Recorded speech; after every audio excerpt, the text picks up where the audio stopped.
오늘 함께 은혜를 주고받을 말씀 룻기 4장 1절로 6절입니다. 룻기 4장까지 왔습니다. 룻기 4장 1절로 6절 우리 한 절씩 교독하시겠습니다.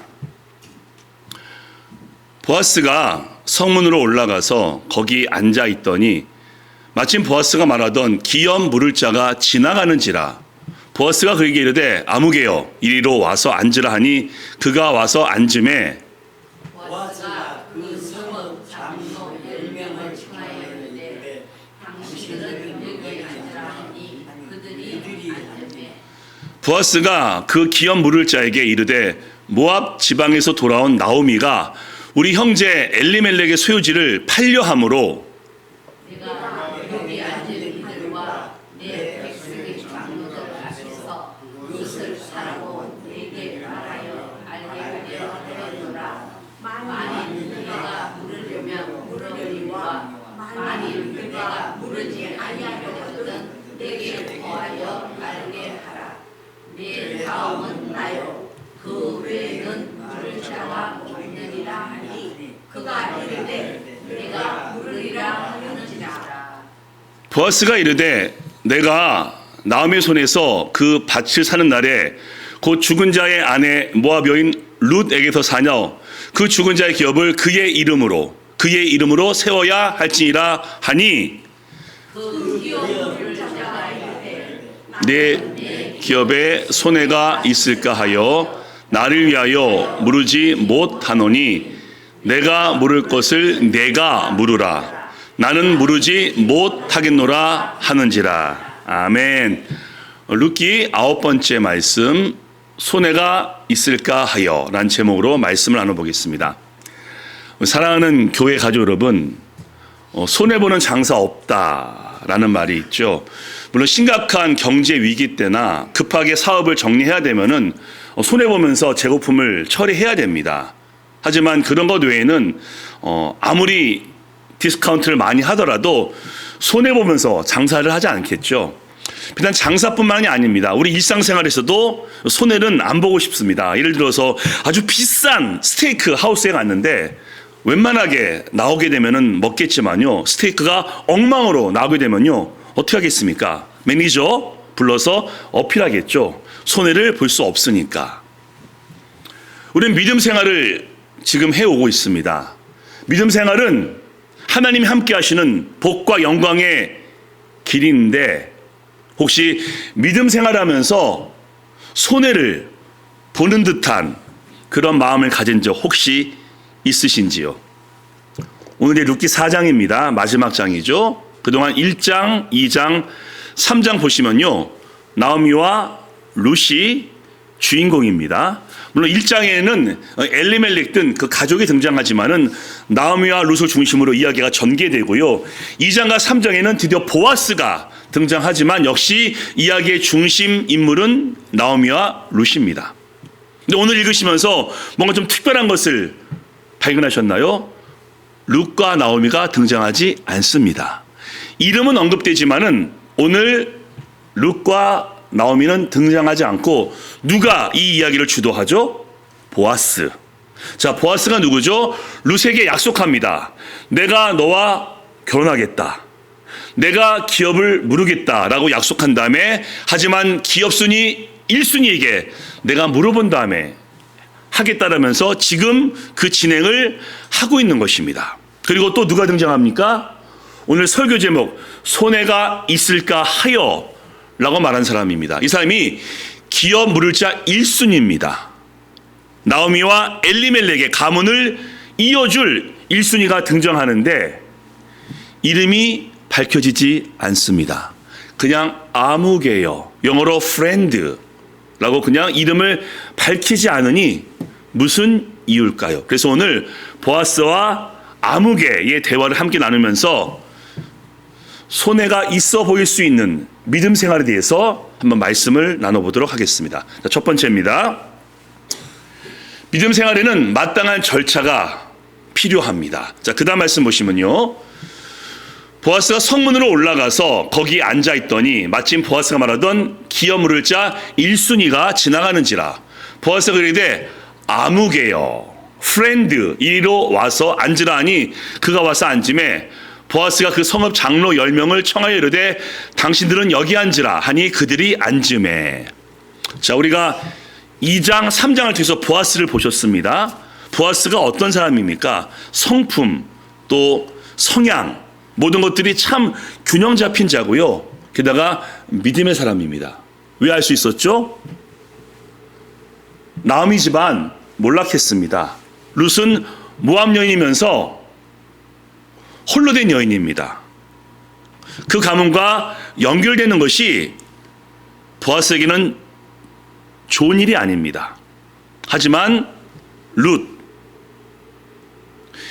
기업 물을 자 1순위가 너를 거절하면은 내가 너와 가정을 꾸밀게 라고 약속을 해줍니다.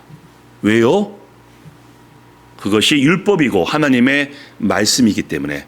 고엘, 집안의 형제나 가문의 누군가가 아들을 낳지 못하고 죽으면은 그 가문의 누군가가 대신 대를 이어주는 것이 율법 고엘이기 때문입니다. 보아스가 객관적으로 많은 것을 얻을 수 없었지만은 그것이 하나님의 말씀이기 때문에 그렇게 하겠노라 라면서 룻과 혼인 약속을 합니다. 믿음의 사람이죠. 근데 믿음이 탁월하다고 해서 그냥 몰아치지 않습니다. 나 룻과 결혼할 거야. 그게 믿음이야 라고 하면서 아무것도 따지지 않는 것이 아니라 오늘 보셨죠?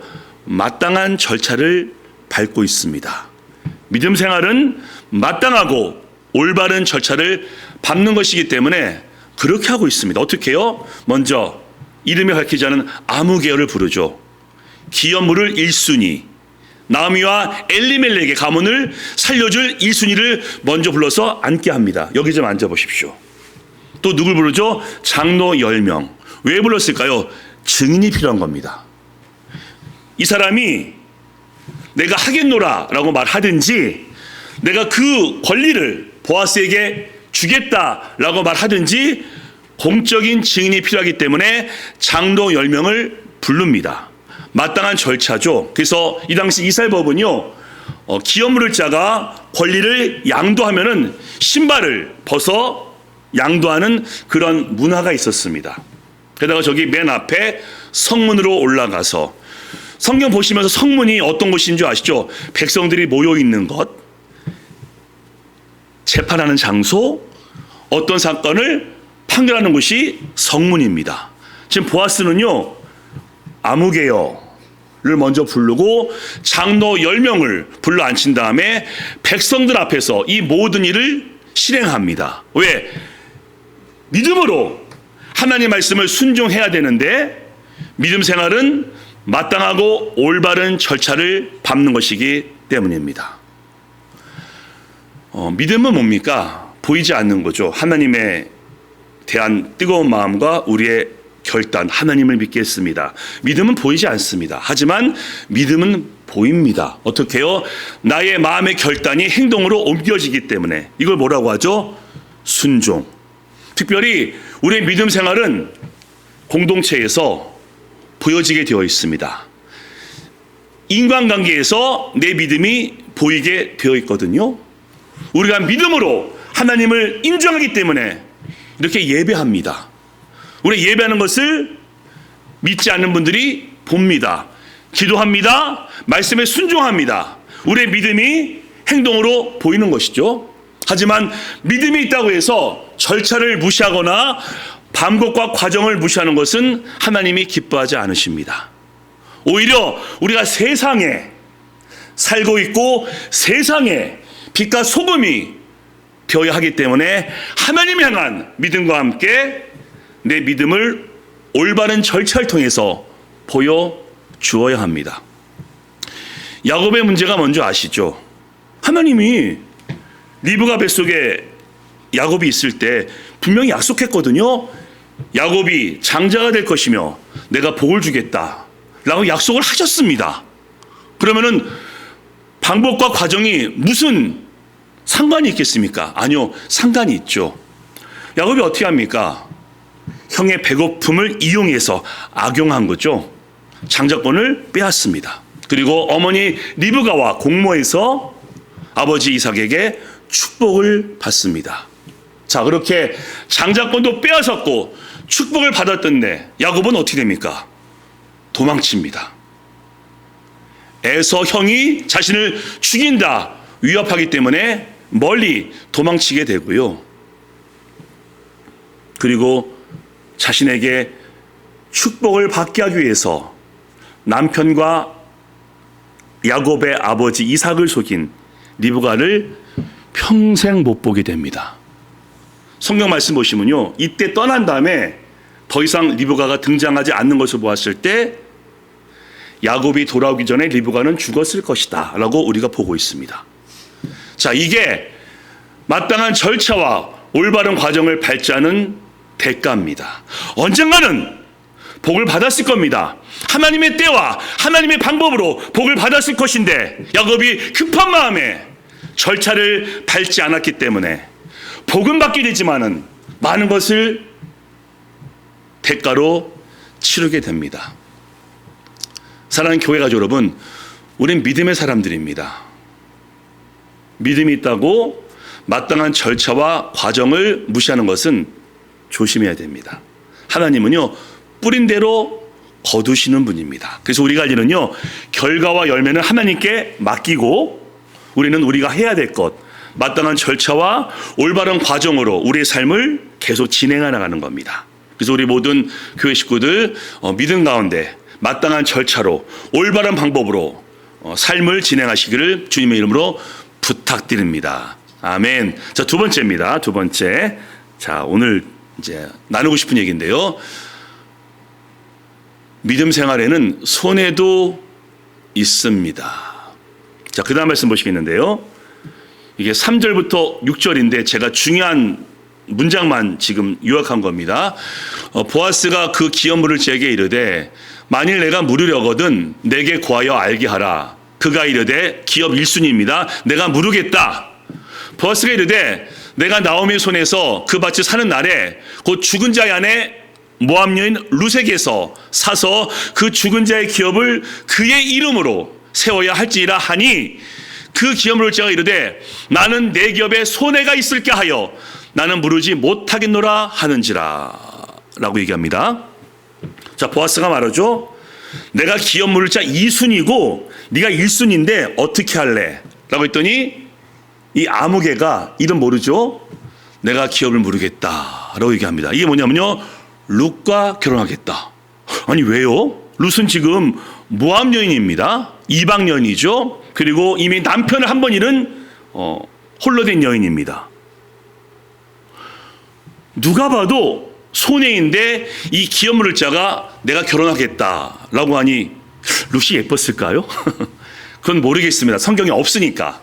분명한 것은 그녀의 성실, 또 효부, 그리고 현숙함이 소문이 났습니다. 우리가 봤지 않습니까? 보아스가 네가 얼마나 현숙한지 모든 사람이 다 알고 있다라고 이 사람도 알았을 것이고, 그런 여인과 가정을 꾸민 것은 손해가 아닐 것이다 라고 생각해서 처음에는 내가 룻과 혼인을 하겠다라고 합니다. 자, 그러자 보아스가 이 사람에게 현실적인 이야기를 합니다. 그럼 네가 룻과 결혼하게 되면은 엘리멜렉과 나오미의 밭을 사줘야 되는데 그 이름은 엘리멜렉 이름으로 계승될 거야. 그리고 룻이 너와 혼인해서 아이를 낳아도 그 이름도 너의 이름이 아니라 엘리멜렉 이름으로 계승될 거야 라고 얘기를 해줍니다. 그게 고일입니다. 죽은 자를 대신해서 대를 이어준다. 그게 율법이거든요. 그 말 듣더니 이 사람이 생각이 바뀝니다. 내 돈으로 밭을 사는데 내 힘으로 계승되지 아니하고 내가 룻과 함께 동침해서 아이를 낳을 것인데 내 힘으로 계승되지 않아? 손해가 있을까 하여 라는 생각이 번뜩 들면서 나는 기업을 물으지 않겠다 라고 이야기합니다. 마음이 바뀌죠. 처음에는 룻을 보고서 그래 하자, 라고 마음먹다가 현실적인 그런 손해가 계산되니까 하지 않겠다라고 그렇게 거절합니다. 오늘 설교 제목이었죠. 손해가 있을까 하여. 믿음 생활은 분명히 복된 길입니다.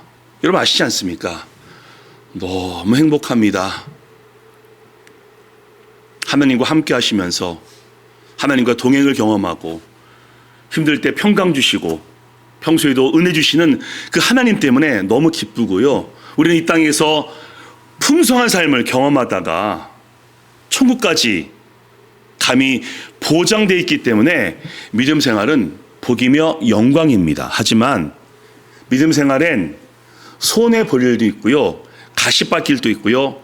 어려운 길도 있습니다. 하나님은 다 안 주시거든요. 욥 대표적인 사람이죠. 욥이 의인이었습니다. 하나님이 자랑할 만큼 믿음이 아주 탁월한 자였습니다. 마귀가 시샘했죠. 그리고 하나님의 허락하에 욥을 치기 시작합니다. 집안이 완전히 망가집니다. 자녀 모두 잃고요. 욥의 몸도 만신창이가 됩니다. 욥이 하나님께 묻습니다. 하나님 왜? 라면서 물었지만 하나님은 침묵하십니다. 믿음 생활을 열심히 했는데 욥은 손해를 보는 것 같았습니다. 바울도요, 원래 사울이었죠. 사울 때가 더 잘 나갔습니다. 넉넉했고요. 사람들의 목숨을 좌지우지할 만큼 힘과 권력도 사울에게 있었습니다. 하지만 바울이 되었죠. 하나님의 종, 선교사, 복음 증거자가 되었는데 바울의 일상은 배고픔, 헐벗음, 굶주림, 매맞음, 매를 맞으면서도 참아야 했습니다. 복음 때문에. 그리고 죽을 때는 감옥에서 추위에 벌벌 떨면서 순교로 인생을 마치니 손해본 거 아닙니까? 오늘 아무개가 바로 그런 겁니다. 처음에는 루카 한번 해보자 라고 마음먹었다가 현실적인 손해가 있을 것을 분명히 알았기 때문에 그는 안 하겠다 라고 하고 성경은 그의 이름을 아무개로 그냥 기록해 놓습니다. 왜? 그가 한 것은 아무것도 없었기 때문에.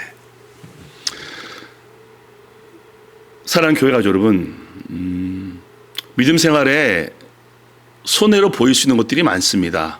여러분 헌금하시죠? 막 돈이 많아서 하는 것이 아니라 하나님 사랑해서 헌금하는 겁니다. 내가 쓸 것도 있지만은 하나님께 드리는 것이고 하나님의 채워주심을 믿으며 헌금하는데 하나님의 물질로 채워주지 않을 수도 있습니다. 그러면요 손해보는 것 같죠. 시간적으로도 손해보는 것 같습니다. 여러분 지금 예배 나와 있지 않습니까? 어떤 사람들은 이 시간에 잠도 자고 쉬기도 하고 여행도 가는데 우리 이 시간을 하나님께 드리면서 남들보다 시간이 부족할 수도 있고 그 시간의 부족함 때문에 손해를 볼 수도 있습니다. 제가 부끄럽지만은 제 이야기를 하나 해보겠습니다. 제가 나름 공부를 잘했습니다. 미국에 유학을 와서 대학원 과목 다 A였는데 한 과목만 B였습니다. 왜 B였을까요? 그때 큰 선교 행사를 학교에서 하게 됐는데 제가 담당을 하게 되었습니다. 교수님도 알고 있고 또 그 교수님도 선교학 교수님이었습니다. 제가 양해를 구했습니다. 제가 선교 행사를 맡게 되어서 수업 시간에 한 번 빠질 것 같다. 그래서 수업에 한 번 빠지게 되었고 퀴즈를 한 번 못 봤더니 교수님이 아주 가차없이 B를 줬습니다. 저 손해 아닙니까? 하나님의 일을 하다가 선교 일을 감당하기 위해서 수업을 빠졌고 양해를 구했는데 교수님이 정확한 분이라서 그게 맞는 거죠. B를 받았는데 제가 손해본 거 아닙니까? 어쩌면 우리도 믿음 생활하면서 그런 마음을 가질 수도 있습니다. 오랫동안 믿음 생활해 왔고 교회에 너무너무 충성했는데 형통하기는커녕 몸이 아프고 삶이 무너지고 자녀들이 고전할 때 우리 마음속에 어떤 마음이 혹시 드십니까? 그것도 하나님의 복이야, 하나님의 주권이야라고 인정하시겠지만요, 조금 서운하지 않으신가요? 전 서운한데 하나님 제가 평생을 하나님을 쫓아왔는데 이게 웬일입니까? 서운합니다. 혹은 억울합니다. 라고 얘기할 때 혹시 있지 않으신가요? 그럼 우리는 고민이 필요합니다. 믿음 생활엔 손해가 있을 수 있는데 그 손해를 우리가 각오하면서 끝까지 이 믿음의 길을 걸을 것인가, 아니면 손해로 보일지라도 그 손해가 아니다라고 확신해야 되는 것인지.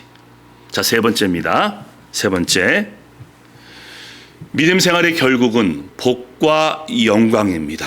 아멘. 자, 그 다음 말씀 보시겠습니다. 보아스가 하는 말입니다.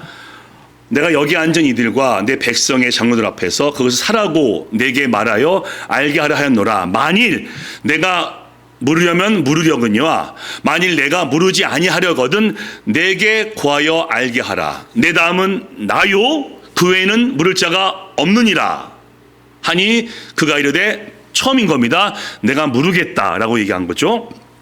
보아스는 네가 물으지 아니하면은 내가 물으겠다라고 이미 자신의 입장을 표명한 겁니다. 자, 보아스는요, 룻과 혼인하는 것이 결코 이득이 아닙니다. 아무리 보아스가 나이가 많아도 보아스는요, 유다지파고요, 유력한 사람입니다. 농가 밭을 소유하고 있으며 많은 종들을 거느리는 부자입니다. 게다가 아까 아무개를 소환했죠. 아무개에 와서 앉으라. 10명의 장로를 또 불렀죠. 이리 와서 앉으십시오. 뭐를 느끼십니까? 이 사람은요, 그 공동체 내에서 굉장히 권위가 있는 그런 사람입니다. 진짜 아무가 아니라 그 아무개를, 장로 10명을 부를 수 있을 만큼 그 지파에서 유력한 자입니다. 그러한 자가 룻과 가정을 꾸민다? 이건 손해죠. 왜? 룻은 한 번 갔다 왔습니다. 그리고 돈도 없습니다. 보아스에 맞아서 이삭을 주어서 생계를 사는 사람입니다. 누가 봐도 손해인데 보아스는 그것을 감당합니다. 왜요? 아까 말씀했죠. 하나님의 말씀이기 때문에.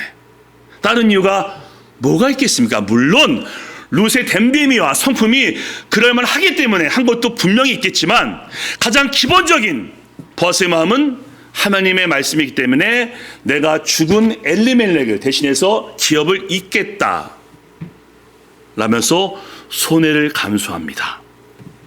자신의 이름으로 기업의 이름이 물러지지 아니하고 자신의 이름으로 아들의 이름이 이어지지 않을지라도 하나님의 말씀이기 때문에 손해가 있을지라도 나는 하겠노라 라고 저렇게 고백합니다. 근데 정말 손해 봤을까요? 룻기 4장 마지막 보면요, 보아스의 이름이 나옵니다.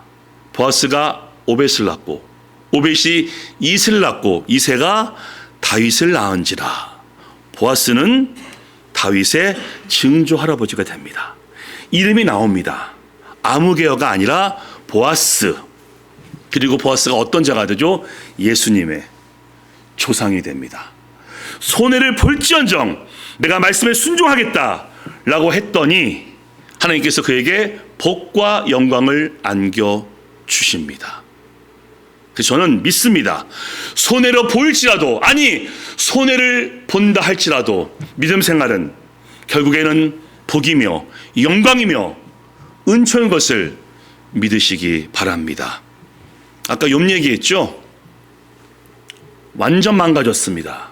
하지만 하나님이 욥을 일으켜 주십니다. 하나님이여 라고 외쳤더니 하나님이 직접 욥을 만나 주었고, 세 친구들 욥을 정죄했거든요. 그 세 친구에게 욥이 옳다, 너희는 욥에게 기도를 받으라 라면서 욥을 세워주십니다. 그리고 욥기 마지막 말씀 보시면요, 여호와께서 욥에게 이전보다 갑절에 복을 주신지라. 하나님이 욥에게 그의 노년 가운데 복을 더하셨다라고 말씀하시면서 비록 고통이 있었고 손해를 본 듯하지만은 욥을 세워 주십니다. 요셉도 그랬죠. 하나님 말씀 지키려다가 감옥에 들어갔습니다. 내가 보디발의 아내와 동침할 수 없습니다 라고 하나님 말씀을 지켰는데 하나님이 지켜주셨지만은 그 결과는 감옥에 들어가는 겁니다. 하지만 그렇게 감옥살이 중에 하나님이 도우셔서 그가 애굽의 총리가 됩니다. 그런데 욥과 요셉같이 않을 수도 있습니다. 욥과 요셉은 이 땅에서 어려움을 당했지만은 결국은 부와 명예와 형통을 얻게 되지만 그리 아니할 수도 있습니다. 바울은요, 노년에 그렇게 복받지 못했거든요. 아까 말씀드린 대로 복음 증거하다가 감옥에서 쓸쓸히 고통당하다가 순교로 인생을 마칩니다.